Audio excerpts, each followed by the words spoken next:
Can you come now? Please come in. Please have a seat. Good morning. I'm Neeja. Candidate A, may I know your name and your roll number? My name is Mankiran and my roll number is 2. Candidate B, what is your name? My name is Dipali and my roll number is 8. Candidate A, tell me something about your future plans. They are not that much interesting as per what I think. I want to become a doctor. I want to go in a medical line. Candidate B, tell me something what you did at the weekend. I attended my cousin's wedding and I enjoyed it a lot there. Thank you. Now let's go to the next task. Candidate A, you're going to give us a topic, and then when you will finish up, Candidate B will ask you a question, and I'll ask you a few more questions. Would you like to begin, please? Yes. My topic is cyberbullying. Cyberbullying is the use of information technology to repeatedly harm or harass other people in a deliberate manner. Common tactics used by cyber stalkers are performed in public forums, social media, or online information sites and are intended to threaten a victim's earnings, employment, reputation, or safety. Many cyber stalkers try to damage the reputation of their victim and turn other people against them. Research has demonstrated a number of serious consequences of cyberbullying victimization. People have reported that cyberbullying can be more harmful than traditional bullying because there is no escaping it. In response and partnership to the 2011 film Bully, a grassroots effort to stop cyberbullying called the Bully Project was created. Their goal is spark the national movement to stop cyberbullying, that is transforming kids' lives and changing the culture of bullying into the one of more empathy and action. So let's get together and get against cyberbullying and stop it. Thank you. Thank you. Now Candidate B, can you ask a question, please? Do you think the efforts made by the government are enough to stop cyberbullying? I feel that in other countries like New York and Russia, government is taking quite an initiatives to stop it, but in India, I don't think the government is doing so. People are aware that they are prone to get cyberbullying. Then why do you think they prefer social networking sites? I think the social networking sites they provide you a stage where you can connect with others, with your acquaintances worldwide. So like a coin has two faces, cyberbullying and the social networking sites also have two faces, a bad and a good one. But that doesn't mean that we'll stop using social networking sites. What do you think a person should do in order to stop cyberbullying?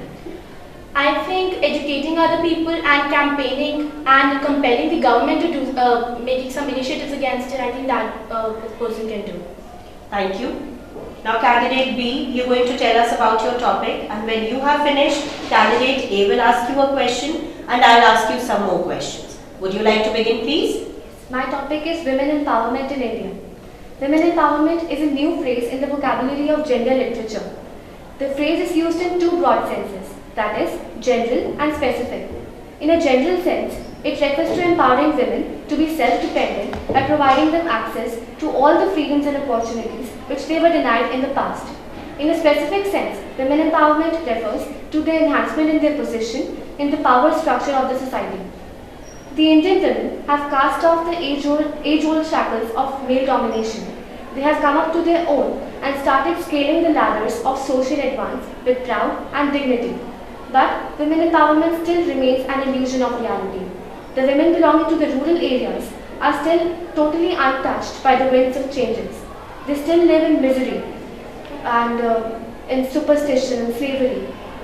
It is very fatal to believe that there are still certain areas across the country where hard customs of age-old, ancient times are coexisting with the modern technology.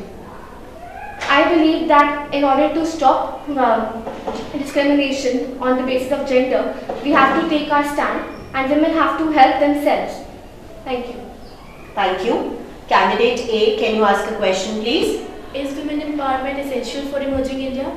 Yes, of course, I believe women empowerment is very essential because for a nation to get developed, it is very important to for the participation of the whole citizenship of the country, and that includes women also.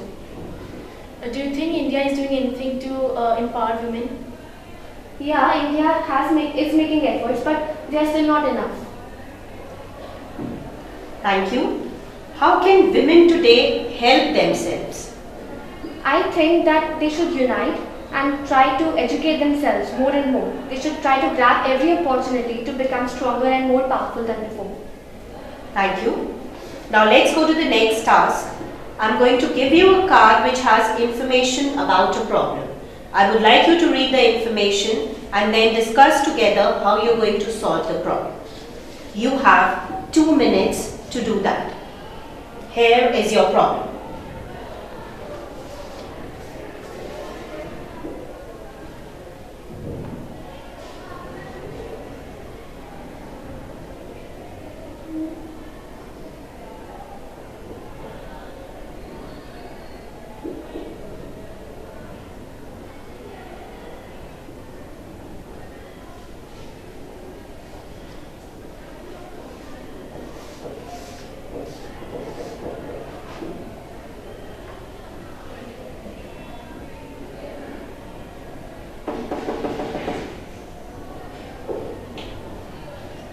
Are you ready with the solution?